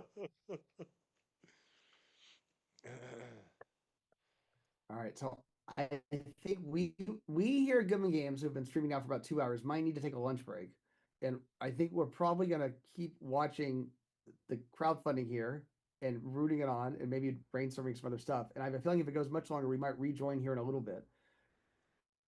But I think for the moment, we should probably get sustenance. Is it still going? And not die. Yep. Right Yeah, now, no, we're still at 6 minutes left. It's just resetting. I mean, it's great. It keeps resetting the OT mode. Sometimes these things go for 30 minutes. Sometimes they go for hours, like depending on who pledges when and so on. Yeah, right now we're looking at definitely six magic items to be included in there. So I mean, if I write down, I think I wrote down more than 6. Maybe we are, whatever. there's 5. There are 5 minutes left, and then it'll take a little past the hour mark. So okay, that's right. We said one for every every 10 60 minutes. minutes 10 minutes of OT mode. Well, let me make a note here. I got all our ideas written down. At least. So why don't we'll wind down the stream for now, and then we'll keep checking in, and then folks, we'll be monitoring the comments and so on. And if this keeps going for a long time, some of us, I volunteer, I might jump back on the stream or something if this keeps going, and we can put it on the main page. I may as well. Yeah. Okay, cool. But I got to get some food before I die, and a coffee. Well, wizard needs food. Exactly. Dwarf needs food. Yes, we got to play that sound effect on future streams. There Yes. you go. There you go. Nice. He does. All right, so thank you to all the backers who've been watching this. It's been a lot of fun. We're gonna keep monitoring and see how it goes, and we'll see you in the comments. Maybe back in the stream. We'll see how long it keeps going. Thanks, everybody. All right. All right, Thanks, thanks everybody. again. Thank you. Bye. See ya. Access granted.